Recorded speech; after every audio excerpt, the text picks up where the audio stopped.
אם אתם מקשיבים לי עכשיו, סימן שגם לכם יש חלום. להיות בעלי עסקים מצליחים, לקום כל בוקר, לעשות את מה שאתם הכי טובים בו, ולסיים את היום מרוצים. אולי יש בדרך מכשולים, קשיים, אתגרים, אבל אנחנו כאן כדי להזכיר לכם שהכוח להגשים את החלום לעסק משגשג הוא בידיים שלכם. ברוכים הבאים לפודקאסט מבית הייפ ומרקורי. כאן יעל גלזר, בואו נצא לדרך. ברוכים הבאים, היום עם אורח מיוחד במיוחד. קבענו כבר לפני הרבה זמן וחיכיתי בקוצר רוח להיפגש. יובל אברמוביץ' שנמצא כאן איתנו. שלום יובל. אהלן, מה קורה? קורים דברים מעולים. ועכשיו כשאתה כאן, אז אני מקווה שזה יקדם עוד כמה דברים שנמצאים ברשימה.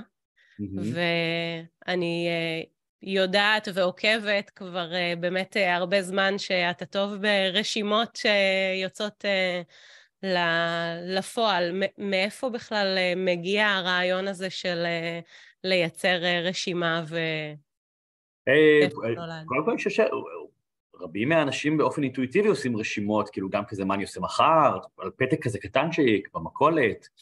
אצלי זה התחיל בגיל 16, בעקבות תאונה שעברתי, והייתי מושבת והייתי בבית במשך תקופה מאוד מאוד מאוד ארוכה, של שנה וחצי, ונורא שיאמם לי, זה ימים שלפני פייסבוק, נטפליקס וכל הדברים האלה, שנות ה-90 הרחוקות, ופשוט התחלתי לרשום לעצמי במחברת, מה אני אעשה כשאני אהיה גדול, וכאילו את כל החלומות בעצם די בניתי לי את החיים בגיל 16, ממש כזה שנה אחרי שנה אחרי שנה, כל מיני דברים, לא היה בזה סדר או לוגיקה, אבל היה לי כיוונים מאוד מאוד ברורים, שלימים כשיצאתי מהסיטואציה, מהתאונה שעברתי, באמת חלק במודע עם המחברת, וחלק פשוט היה לי בראש, התחלתי לעשות את מה שרציתי, וראיתי שזה פשוט כלי עבודה מדהים, אז זה היה הרגע הראשון. הרגע השני היה לפני בערך 7 שנים, הלכתי עם הבת שלי, לא לפני זה, באמת 12 שנים פתחתי בלוג שקראתי לו הרשימה, ודיברתי על הכוח של רשימות וסדר ופוקוס וזה,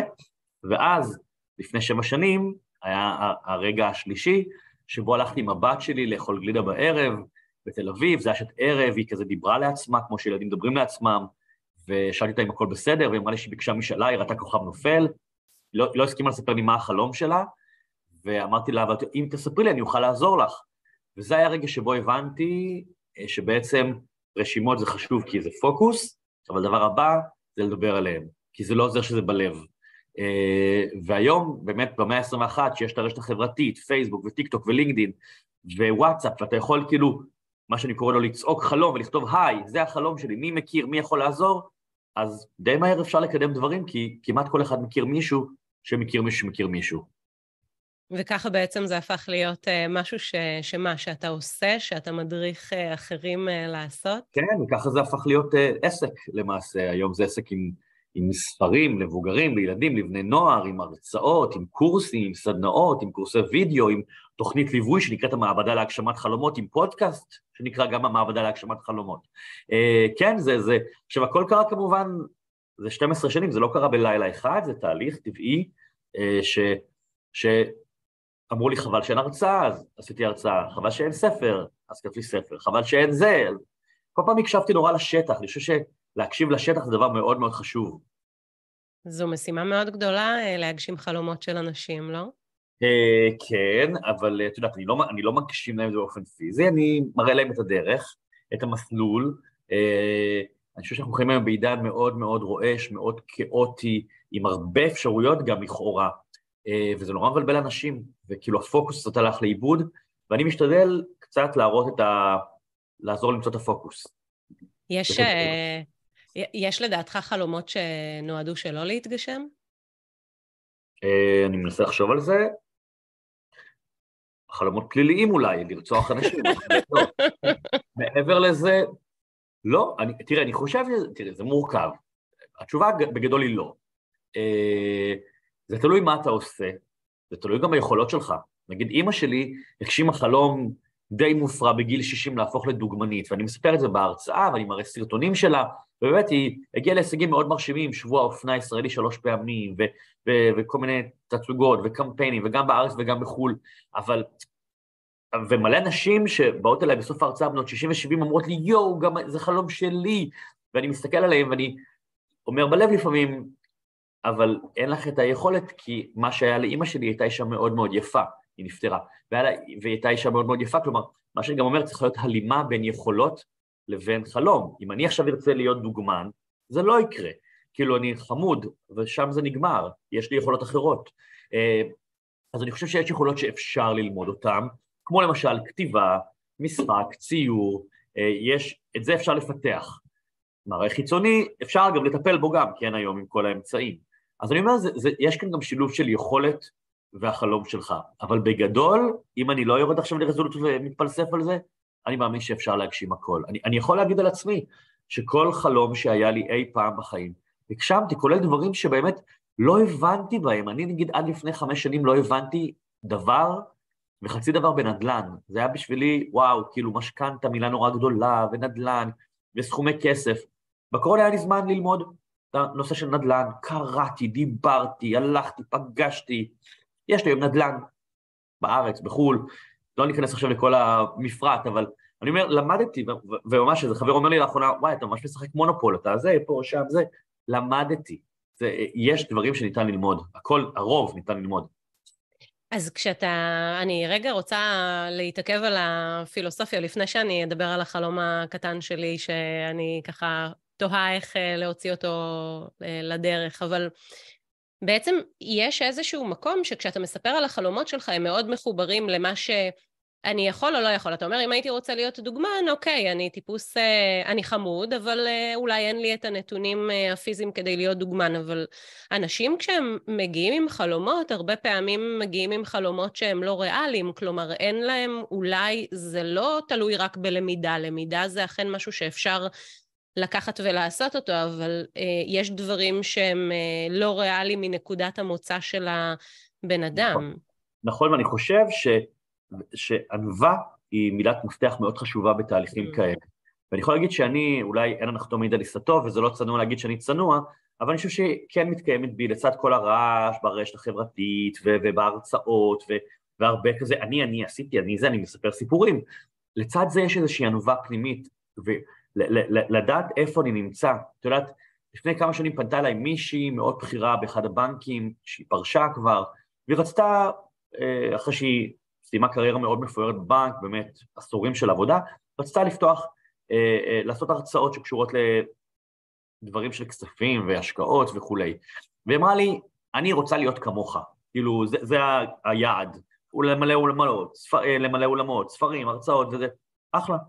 ובגלל שיש לנו איזה מכרים משותפים, דיברתי איתה בטלפון, והיא סיפרה לי מה היא עושה, והיא סיפרה לי גם לא מעט מהתסכול שלה, שהיא לא מצליחה.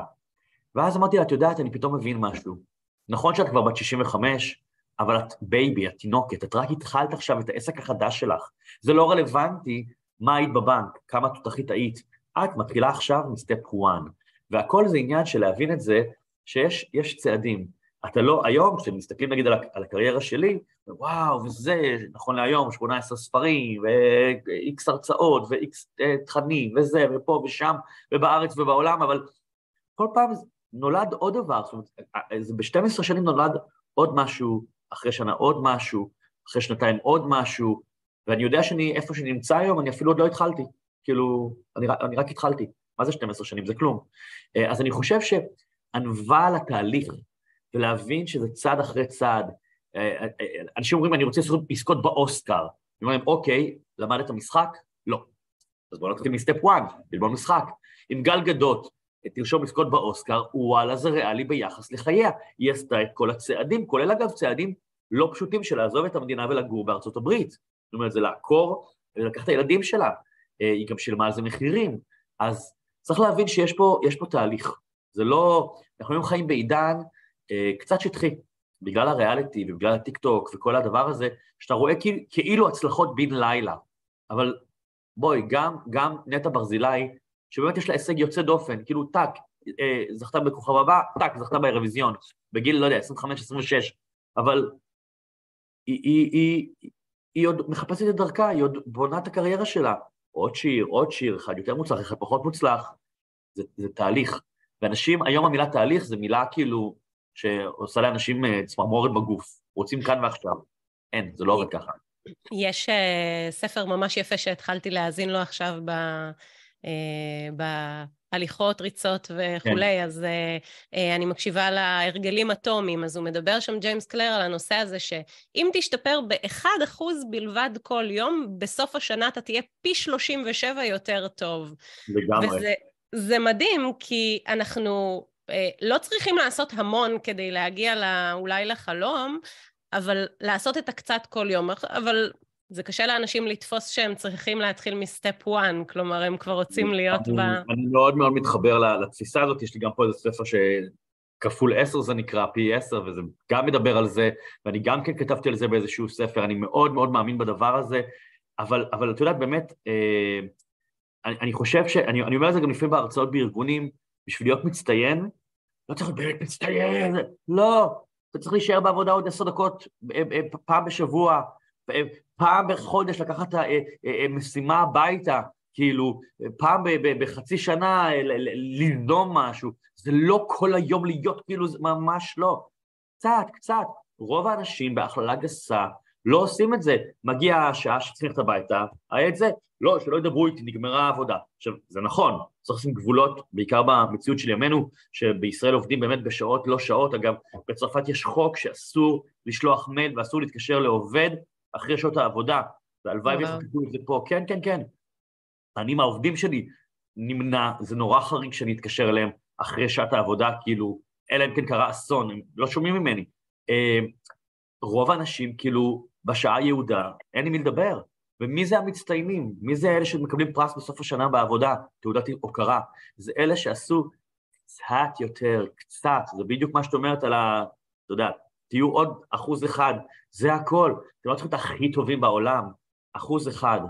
ורוב האנשים לא עושים את זה, ואז הם נשארים בבינוניות. אז אני רוצה לשאול אותך, יש לי איזשהו חלום לכתוב ספר. אז לקח לי די הרבה זמן להבין איזה ספר אני רוצה. בהתחלה חשבתי שזה יהיה ספר מסוג אחד, ואז אחר כך זה הלך לאיזשהו ספר מסוג אחר, ואז התחלתי לכתוב את הספר, ואז נתקעתי באיזה 26,000 מילים, כי עקבתי אחרי כמה מילים אני צריכה שיהיו בספר. ברגע שאתה מתחיל מהסיבות הלא נכונות, אתה שואל, רגע, כמה מילים יש, ואז אתה מבין שאתה עוד רחוק מהמטרה. ואז אני הייתי רוצה לשאול אותך, אני פוגשת המון בעלי עסקים שרוצים להשאיר את החותם הזה דרך ספר, של ליצור את ההשפעה שלהם גם דרך הפרויקט הזה, והפרויקט הזה קצת כמו מה שאתה מדבר עליו בנדלן, הוא נתפס כדבר נורא מורכב וקשה. איך יוצאים לדרך עם חלום של לכתוב ספר? ספציפית, קודם כל חלום דורש תוכנית עבודה מקדימה, את יודעת, ואני חושב שהדבר הזה הוא דבר מאוד מאוד חשוב, כשהמטרה, כמו שאת אומרת, אני עובד על איזשהו ספר, ואני בדיוק כותב על זה, על המטרות הלא כשרות, כאילו, כאילו, את יודעת, אני, סתם שתביני, המוח שלי ככה, אני תוך כדי מדבר איתך, ואני במקביל רושם לי רעיונות, כזה אני. רגע, בלייב, כאילו, את רואה איך אני עובד. משהו שאמרנו, עורר בי איזו אסוציאציה. רגע.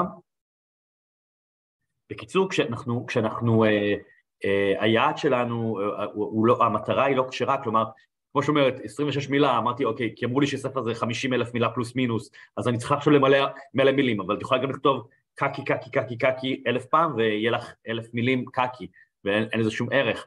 אז אותו דבר, כשאתה אומר, אני עד סוף השנה עושה מיליון, אתה יכול לעשות מיליון בהרבה דרכים, אתה יכול למכור סמים ולעשות מיליון, אני אהיה מפורסם, תעלה תמונות בעירום בפייסבוק, ותהיה מפורסם, זאת אומרת, העניין הוא לבנות תוכנית עבודה, ותמיד שאנשים מדברים איתי, או באים אליי לייעוץ, או מצטרפים לתוכנית שבניתי, שנקראת המעבדה להגשמת חלומות, אחד הדברים שאנחנו עושים, אנחנו בונים תוכנית פעולה מאוד מאוד ברורה, וכמובן עם זאת גמישה, מותירה מקום לטעויות, לחישוב מסלול מחדש תוך כדי תנועה, ועל הדבר הזה.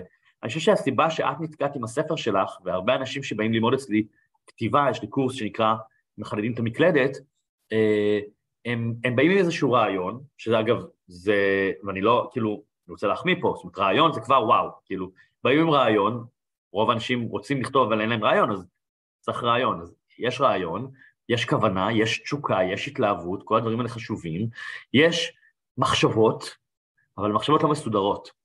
ואז מה שקורה, באיזשהו שלב נתקעים אחרי פרק, 2, או במקרה שלך אחרי 26,000 מילה, שזה מאוד מכובד, הכמות הזאת, אבל אני מניח שאת שפכת לתוך הספר את כל מה שהיה לך מאוד ברור, ושם נתקעת. אגב, יכול להיות שהספר מספיק 26,000 מילה, אל תלכי שולל אחרי כמות מילים, כי יש ספרים כמו למשל 4 הסכמות, זה ספר דקיק, לדעתי זה ספר של 7,000 מילה, והוא ספר להיט עולמי.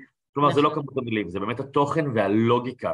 מה שאני עושה עם אנשים, שאנחנו באים אליה ללמוד כתיבה, אני לא מלמד אותם כתיבה, כמו שאני מלמד אותם לבנות היגיון, לבנות סיפור עם התחלה, אמצע וסוף. זה החלק הקשה, גם אגב לי, למרות שמאחוריי כמות ספרים לא קטנה, החלק הקשה לי הוא לבנות איזה לוגיקה. אני עכשיו נגיד עובד על ספר, בגלל זה גם רשמתי תוך כדי, כי כשאני בתקופת כתיבת ספר, אני כל הזמן עולים לי רעיונות תוך כדי, כל דבר שמישהו אומר לי, מערער בי אסוציאציה, אז אני עסוק בחודשים האחרונים, לא בכתיבה שלו, אלא לבנות את העמוד שדרה שלו. אחרי שיש עמוד שדרה, אפשר לשים על זה שכבות, שומן, בשר, אור, בגדים, תכשיטים. בואו ניקח את זה לעולם תוכן שכולנו מכירים, בעבודה, פרזנטציה, כמעט כל אדם צריך, בטח בעולם העסקי, להכין פרזנטציה. מתי אנחנו, כאילו, אז זה כמו להגיד, נעשה בפרזנטציה מלא סרטונים ומלא דברים זזים. זה לעבוד כאילו על החיצוניות, זה כמו להגיד 26,000 מילה. מתי הפרזנטציה עובדת? כשיש לה איזו לוגיקה, שאתה רוצה להעביר את הלקוח, שאתה עושה לו פרזנטציה, אתה רוצה להעביר אותו מאלף עד תף, אתה יודע להסביר לו את המסע הזה, אז הוא רואה את זה, ואז הפרזנטציה עומדת, וכל השאר, אפקטים ומילים זזות, זה בסוף קישוטים, זה שטויות, אבל העמוד שדרה, זה מה שאני עובד עליו.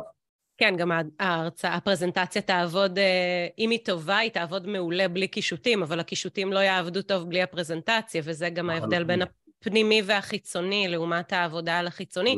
אני מאוד מתחברת לזה, זה כאילו ממש נוגע בהרבה מהדברים שאני מהרהרת בהם ביום-יום, גם למשל בנושא של המדיטציה, שאני עוסקת בזה הרבה, וגם מדריכה אחרים את הנושא של המדיטציה, הרבה מאוד מהפירות של המדיטציה לוקח להם זמן להבשיל, כי אתה משריש את העבודה פנימה, נוצרת איזושהי מסה קריטית, ואז זה יוצא, ואני עוד נעצרתי איפשהו שאמרת, בחודשים האחרונים אני מגבשת עמוד השדרה. רגע, כמה חודשים לוקח לגבש עמוד שדרה של ספר? שנים לפעמים. וואו. תמיד ששואלים אותי על מה אני עובד עכשיו, כאילו מבחינת הספרים, תמיד אני אומר שאני עובד כרגע על 4 ספרים, 1 פיזית ו3 בראש. ויש לי ספרים שמתגבשים לי בראש במשך שנים. הספר האחרון שלי הוא ספר לילדים, מאוד דקיק, כאילו לא יודע, 2,000 מילה, אבל הוא 12 שנים הוא בראש שלי, 14 שנה הוא בראש שלי. היה לי שם איזשהו רעיון, ידעתי מה המסר, ידעתי הרבה דברים, הוא לא היה מדויק לי, וביום שפתאום טק, סידרתי אותו, לכתוב זה כבר החלק הקל. שוב, בקורס הכתיבה שלי אני לא מלמד לכתוב, כולם יודעים לכתוב היום, כולם כותבים בפייסבוק, באינסטגרם, בטינדר, בוואטסאפ, מי יותר, מי פחות. אפשר לעזור קצת לשפר כתיבה, אבל העניין הוא לספר את הסיפור, וזה מה שאני משקיע בו הרבה אנרגיה, המחשבה. לפעמים הבנות שלי מדברות, לא, עכשיו, אני עכשיו עובד. מה עובד אתה? אתה יושב כאן עם התפוח. לא, רגע, אני משהו בסיפור אני מפצח. כאילו, ואני חושב לי במחברת כל הזמן עוד איזה רעיון, ואז פתאום יש לי צורה, ואז כאמור זה רק למלא את זה. זה כבר החלק הקל לי, למלא את זה.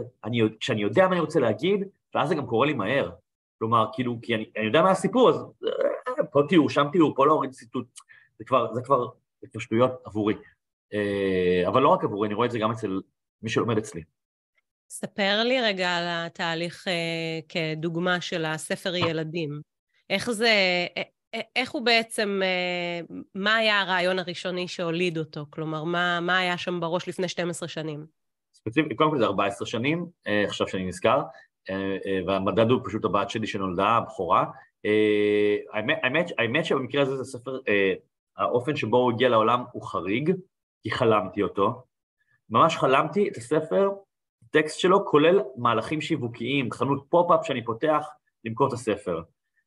בחלום לספר קראו כמוסת החברות, היום הוא נקרא השיקוי המופלא, כי בתהליך העבודה שתכף נספר לך עליו, החלטנו שלא בא לי שילדים יתחילו לבלוע כמוסות שהם מוצאים בבית, זה לא חינוכי, אז החלפנו את זה לשיקוי מופלא, בתקווה שהם לא ישתו אקונומיקה, אבל נולד הרעיון, הוא היה מאוד בוסרי, כאילו באמת חלמתי אותו, קמתי בבוקר, כתבתי במחשב את כל מה שחלמתי, והוא היה בוסרי, והוא קצת היה יותר מדי מסביר את המסר של הסיפור, הלכתי איתו שנים בראש, היו כל מיני תעדופים אחרים, אבל כשאני מחליט שאני רוצה לקחת ספר, לאו דווקא ספר ילדים, ולעבוד עליו, להיכנס לעומק שלו, אני סוחר שירותים של עורך או עורכת. כל ספר שיוצא לאוויר העולם, עובר תהליך של עריכה, גם עריכה רעיונית סיפורית, וגם עריכה לשונית, זה שני תפקידים שונים. אני סוחר שירותים של עורך או עורכת, ואני פשוט מתחיל לספר להם את הרעיון שלי, משלב הזרע. אומר להם, יש לי רעיון לספר כזה וכזה, ויקרה ככה ויקרה ככה ויקרה ככה, וזה מה שאני כרגע יודע, ואז הם שואלים אותי שאלות, ומה יקרה פה, ולמה היא עושה את זה, אבל אתה מבין שזה סותר את זה, מה שאמרת, אוי נכון, לא חשבתי על זה. ואז אנחנו נפגשים במשך כמה שבועות, פה קפה של שעה, פה שעתיים, פה 3, פה מסתמסים, ואנחנו מגבשים את הסיפור. זה כאילו קצת מזרז את התהליך החשיבה הלבד הזה. ואז אני מתחיל להיכנס לתהליך... זה מייצר את העמוד שדרה של הספר? כלומר, זה עמוד שדרה, מה שקראת? כן, אני קורא לזה מתווה בשפה המקצועית, יוצא לי מתווה, מפת דרכים, Waze, אני יודע מה ההתחלה ומה הסוף, כמו שאנחנו נכנסת לאוטו, כותבת להגיע לא יודע מה, מתחם שרונה בתל אביב, Waze לוקח אותך, לפעמים הוא משנה כיוונים, אבל את נוסעת בביטחון, אותו דבר, שאני יודע מה הסיפור, ופיצחתי אותו, אני מתיישב לכתוב. אני כותב בדרך כלל 5 פרקים, בין 5 ל10 פרקים, שולח את זה לעורכת שלי, היא קוראת, מגיבה, מעירה הערות, מסכימה, לא מסכימה, כותבת את כל ההערות שלה בצד, בקובץ, מה שאני מסכים איתו, פה תרחיב, פה תקצר, פה חזרת על עצמך, אני מיישם, מה שלא, אני עונה לה, מוסיף עוד 2-3 פרקים, מחזיר לה, והיא קוראת מההתחלה את התיקונים, זה מעירה על התיקונים, וככה פינג פונג, שיכול להימשך כמה חודשים טובים, לפעמים גם שנה, זה פחות או יותר התהליך של העבודה. ואז נכנסים תהליכים נוספים של עריכה לשונית ועיצוב וזה, אבל זה כבר החלקים היותר קלים. וזה מה שעשית גם כשיצאת לדרך בפעם הראשונה, כשכתבת ספר היה לך עורך לשוני, ואחר כך עורך רעיוני וכולי? תראי, את הספר הראשון שלי, שיצא כבר לפני 15 שנה, אולי אפילו יותר, נקרא קניאל וייס תל אביב, הוא אגב דוגמה מעולה, הוא נורא הצליח כשהוא יצא, הוא עד היום עוד קוראים אותו פה ושם, אני מקבל פידבקים, למרות שהוא כבר ספר ישן, אבל כשהספר הזה יצא, הוא למעשה, כתבתי אותו מגיל בערך 18, והוא יצא כשהייתי בן איזה 30, כלומר, חוויתי מה שהרבה אנשים כמוך חווים, יש רעיון, יש רצון, יש התלהבות, כותבים זה, נתקעים, חוזרים אחרי חצי שנה, כותבים עוד 2 פרקים, נתקעים, חוזרים אחרי 5 שנים, עוד, וזה מה שקרה לי, אני כאילו 12 שנה פלוס מינוס, התמזמזתי עם הספר הזה וחזרתי לזה, עד שסיימתי אותו, ואז מצאתי הוצאת ספרים, שגם זה היה תהליך ארוך בפני עצמו, לקח לי 5 שנים למצוא הוצאת ספרים שתאמין בספר הראשון שלי, הספר יצא, והשאר היסטוריה, אבל מהספר הראשון, שהוא יצא, והבנתי שאני אוהב את הדבר הזה שנקרא לכתוב ספרים, והקהל גם, בשמחתי מחבק את זה, אין מצב שאני עכשיו מחכה 12 שנים נוספות. ישר חיפשתי עורך, בזמנו זה היה לספר השני שלי, אמנון ג'קונט, ונכנסנו לתהליך עבודה כמו שסיפרתי לך, של שיח של כמה שבועות, ושל עבודת פינג פונג, ובעצם מאז אני כל שנה מוציא ספר, היו שנים שאפילו הוצאתי 2 ספרים, אחד לילדים, אחד מבוגרים, עכשיו אני בתקופה דווקא של כזה פעם בשנתיים, אני כבר במקום אחר, אני פחות צריך להוכיח, וגם רוצה יותר לנוח, אז, אבל זה, חוץ מהספר הראשון, שממנו למדתי שזאת לא השיטה, לכתוב אינטואיטיבי, זה לא נכון. ומה השגרה של כתיבה כשהיא יותר אינטנסיבית? כלומר, אני יודעת שיש כאלה שלמשל אליאב אלאלוף, אז אני יודעת שהוא מפרסם פעם בשבוע, יש לו את השלושה דברים שלמדתי השבוע, וגם רות דיין וולפנר, ואז הם לוקחים את הפוסט השבועי ואוספים אותו לספר. נכון. ואמרתי, וואי, זה ממש חכם, אתה כותב, ממילא אתה כותב ומפרסם, ואז אתה אוסף את זה לספר, אבל אז באיזשהו אופן זה נראה לי אפילו עוד יותר מורכב, כי איך אתה יכול לחבר בן אדם לאמצע של תהליך כתיבה? נכון. אז את מתארת פה שני מקרים שאנשים מקסימים ומוכשרים ובעלי ידע כל אחד בתחומו שלו, שבאמת עושים אסופת טורים אישיים נקרא לזה.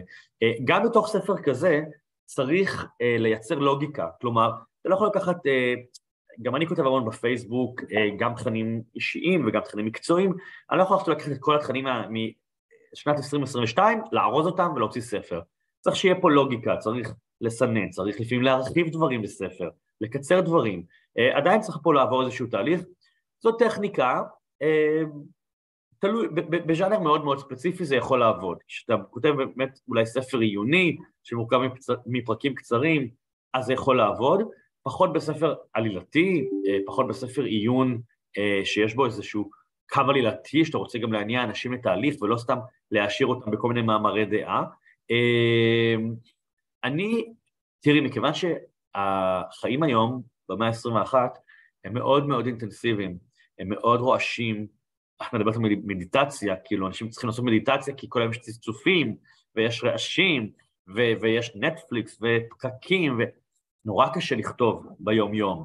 אני ספציפית אבא לשתי בנות, אחת בת 14, אחת בת 9, יש להם את הצרכים שלהם, יש לי את הענייני זוגיות שלי, יש לי את העבודה שלי, אני קם בבוקר, צריך לנסוע לאילת, לנסוע לירושלים, לעשות הרצאה, יש בירוקרטיה של החיים, כביסה, לבשל, לנקות, להוריד את הכלב, אז אני מצאתי שהפתרון עבורי לכתיבה הוא לנסוע לחול, אני נוסע כמה פעמים בשנה ליוון, אני מאוד אוהב את יוון, היא גם קרובה, גם זולה, אני נוסע לשם לשבוע, 10 ימים, אני והמחשב, וכותב מהבוקר עד הלילה, ובכל פעם חוזר עם כמות של פרקים, 15 פרקים, 20 פרקים, ואז כמה חודשים אני עובד על זה פה בארץ עם העורך עורכת שלי, ושוב נוסע לשבוע, כותב עוד, ואז בעצם בתהליך כזה, במהלך שנה, נולד הספר. קשה לי מאוד היום, בתוך העומס של החיים שלי, והמהירות של המאה ה-21, קשה לי לשבת פתאום, לפתוח מחשב ולכתוב. זה כמעט בלתי אפשרי. כל הזמן יש גירויים. כשהייתי צעיר יותר, כשהייתי בשנות ה-20 לחיי, ולא היה לי כאילו מחויבויות, ועבודה תובענית, וילדות, ולא היה טלפונים כאלה. כמו היום, יכולתי לעבוד ולכתוב, אבל היום, רק כשאני נוסע לבידוד, זה הפתרון שלי. וכשאתה נוסע לבידוד, יש לך את המשמעת ככה, לשבת מהבוקר עד הלילה ולכתוב? כמה שעות רצופות אתה מצליח לכתוב? לחלוטין. קודם כל, חשוב לי לומר, אני נוסע אחרי שפיצחתי את הספר כמובן, אני לא נוסע לחשוב עליו שם, כי זה לא מגיע בהזמנה. כאילו, חשבתי עליו, פיצחתי אותו, בתהליך שלקח חודשים, שנים, שבועות, לא משנה מה, כשאני יודע מה אני הולך לעשות, אני נוסע, מאוד ברור לי מה, שאני נוסע ואני יודע מה אני הולך לכתוב בשבוע הקרוב. כן, יש לי משמעת מאוד מאוד טובה, אני קם בדרך כלל בבוקר, לרוב יקיצה טבעית, אוכל ארוחת בוקר, ומרגע זה יושב לכתוב שעות, קם וזה, קצת וזה, אבל כותב, הולך לישון שנץ כל יום, קם, כותב, עד הערב, בערב אני לרוב יוצא עם עצמי לבלות, לאכול, לשתות, יש לי כבר חברים ביוון, לפעמים מצטרפים אליי חברים שלוקחים חדר לידי, ובערב אנחנו יוצאים, לפעמים אני בלילה כותב עוד קצת, אבל בגדול כן, אני כותב איזה כמות של, לא יודע, 10 שעות ביום, משהו כזה. מדהים. כמה מילים יוצאות בזה, אם אנחנו, שאני ידע איך להתקדם במספר שלי? זה מאוד משתנה, אני לא יודע, יוצאים, בוא נגיד בסשן עבודה כזה, אפשר לצאת 15,000 מילה. וואו. רבע ספר בדרך כלל בנסיעה כזאת אני עושה. מדהים. כן. יפה. טוב, אני חושבת שהשלמת לי כמה נקודות בתהליך, ובעיקר את הסיפור הזה של לא לעבוד אינטואיטיבי, כלומר ללמוד ממי שכבר יודע, וללכת בדרך שהיא כבר סלולה. כן, לחלוטין, כאילו לעבוד עם יד מכוונת ועין מכוונת. הרבה פעמים גם כשאנחנו כותבים ספר, ואגב שוב, זה נכון לגבי כל בעל מקצוע, תחשבו, לא משנה אם שמאזין לנו מישהו שעושה עוגות למחייתו, או מצגות, או כל דבר, אנחנו כל כך בתוך התהליך, אנחנו הרבה פעמים מאבדים את היכולת להסתכל על זה מהצד, אנחנו מאוד רגשיים כלפי העבודה שלנו, זה טוב, זה מעולה, אנחנו עפים על עצמנו לפעמים בחוסר מודעות, אז יש איזה מישהו אובייקטיבי, שרוצה בטובתנו, קצת כמו פסיכולוג, מסתכל על זה מהצד ואומר לך, שמע, זה לא טוב, זה קצר מדי, זה ארוך מדי, חזרת פה על הרעיון, לא חידשת כלום, זה לא יצחיק, נתת פה 5 דוגמאות, מספיק 1, בוא נבחר 2, תוסיף דוגמה. כלומר, זה מישהו שאתה כל כך מתבוסס, תחשבי את, יש לך 26,000 מילה, עבדת עליהם, אני מניח כמה חודשים, את מתבוססת בזה, את כבר מאבדת את היכולת להסתכל על זה בצורה נקייה. אבל זה מביך לתת למישהו לקרוא את הבייבי שלך, כאילו זה ממש מבט לבפנוכו. זה מביך, אבל זה הרבה יותר מביך להוציא השפעה לעיניים של 100,000 איש, אז עדיף שאחד יראה את זה. ולומדים להתגבר על המבוכה עם השנים, כאילו... יש בזה משהו. כן, לומדים להתגבר על המבוכה, ומבינים שבאמת זה... יש עכשיו אצלי מישהי שלומדת כתיבה, והיא בתהליך מתקדם מאוד של ספר נפלא, והיא מדברת על מושג נורא יפה בעסקים, שנקרא עיניים אוהבות. היא אומרת שמנהל צריך להסתכל על העובדים שלו בעיניים אוהבות, אגב, כמו שהורה, גם אני כהורה, להסתכל על הבנות שלי בעיניים אוהבות, גם כשהן עושות דברים לא לטעמי, וגם כשהן מכניסות אותי, אני כועס, אבל אני רואה את זה דרך פילטר של עיניים אוהבות, ואותו עורך עורכת, זה עיניים אוהבות, הוא אוהב אותך, הוא רוצה שתצליחי, הוא לא פה בשביל להשפיל אותך. מעניין, יפה. אהבתי את נקודת המבט, ובכלל את התהליך כולו, וכמה הקבלה יש בין זה לבין תהליכים דומים של חלומות אחרים. נניח אני חולמת, תן לי איזה חלום נפוץ שמגיע בתוך הרשימות של האנשים שאתה פוגש. וואו, תראה, החלומות הנפוצים זה משקל, זה נורא מטריד אנשים. אני חושב שאחד החלומות הנפוצים בישראל ספציפית, בדיוק כמו הייתה לי הרצאה ל-500 יועצי משכנתאות, זה להיות רזים, לקנות דירה.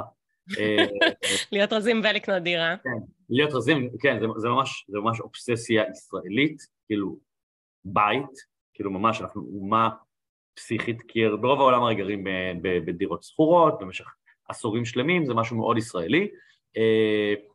זוגיות זה משהו שמאוד מעסיק אנשים, לכתוב ספרים, זה חלום מאוד מאוד פופולרי, כל מיני המצאות, אפליקציות, עסקים, להקים עסקים, להיות הורים טובים יותר, וגם משהו מאוד מעסיק אנשים, הורות זו משימה מאוד גדולה, מאוד מורכבת.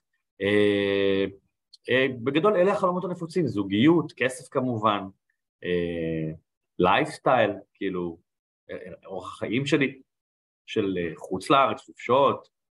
זה עוקב אחרי אותם העקרונות של כתיבת הספר, ליצור עמוד שדרה לחלום, ואחרי זה להלביש אותו? תוכנית פעולה, כמו כשאני מלמד ילדים, אני אומר להם, לבנות נתיב לחלומות, כמו שיש את הקוסמי ארץ עוץ, עם השביל הצהוב הזה, אז שביל כזה של פתקיות, כן, בדיוק, והדבר הזה הוא מאוד מאוד חשוב, לבנות את הנתיב הזה, להתאמן, כאילו, בעצם זה מאמן אותנו לקראת הדבר הזה, כמו ספורטאים, הם לא ישר באולימפיאדה, זה 10 שנים עד שהם מגיעים לאולימפיאדה, פלוס מינוס, מתאמנים בגיל 6 ובגיל 20 הם מגיעים לשם, ואני חושב שזה לגמרי זה לבנות תוכנית פעולה, זה לדייק, להבין מה אני באמת רוצה, זאת אומרת, להגיד אני רוצה זוגיות, אחלה, איזה סוג זוגיות אני רוצה, איזה מודל של זוגיות אני רוצה, לגור באותו בית, לגור בבתים נפרדים, להתחתן, לא יודע, כאילו, מה אני רוצה, המון דברים שאנשים לא עוצרים לשאול את עצמם, וכאילו, go with the flow, זורמים, וזרימה גם מובילה למערבולות. מעניין, ולחזור בעצם לאותה נקודה שבה התחלת, אתה הולך במעגל, למרות שאתה חושב שאתה הולך בכיוון מוגדר. יובל, אני רוצה להגיד לך המון תודה, נתת ערך מדהים, ואני מאחלת לכל החולמים שיגיעו לחלומות שלהם, לא חלומות פליליים, ובאמת המון תודה, ותמשיך לעשות טוב ולהשפיע. תודה, בשמחה גדולה, ומזמין את כולם לבקר באתר שלי, וגם להאזין לפודקאסט שלי, המעבדה להגשמת חלומות, אני חושב שתוכלו למצוא שם כמה דברים שיסייעו לכם. נשים את הלינקים גם כאן ממש בתחתית. תודה, יובל. תודה, ביי ביי.